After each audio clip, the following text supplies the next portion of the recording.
अस्सलाम वालेकुम भाई। हज़रत उमर रजी अल्लाह ताला अन्हु का वाक़या है,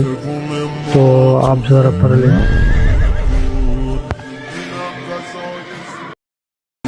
که سهم حسینه حرف بوم ما تو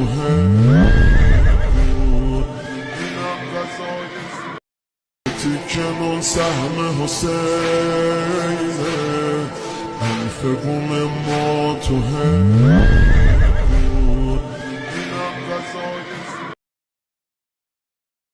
یه تیکه سهم حسینه حرف بوم ما تو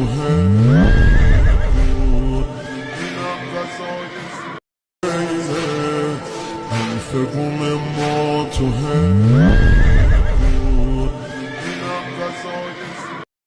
یه تیکه سهم حسینه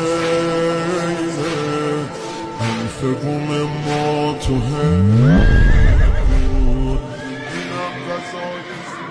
یه تیکه سهم حسینه حرف بوم ما تو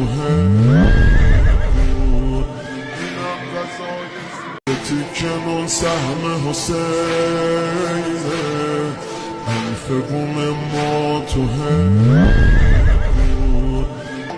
یه تیکه سهم حسینه حرف بوم ما تو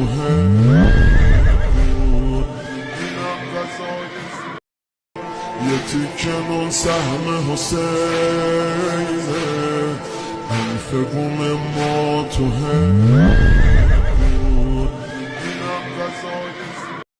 یه تیکه سهم حسینه حرف بوم ما تو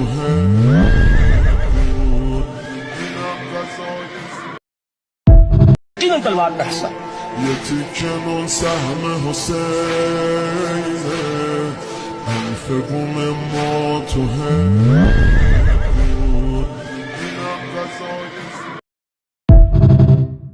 یه تیکه سهم حسینه حرف بوم ما تو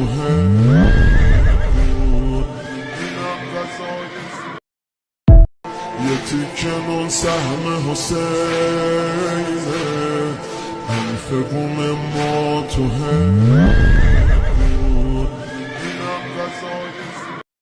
یه تیکه سهم حسینه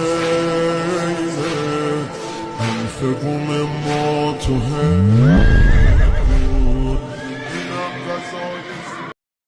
یه تیکه سهم حسینه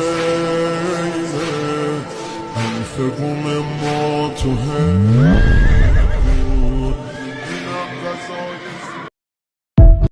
حرف بوم ما تو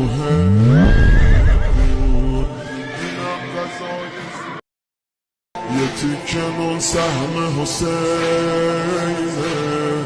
حرف بوم ما تو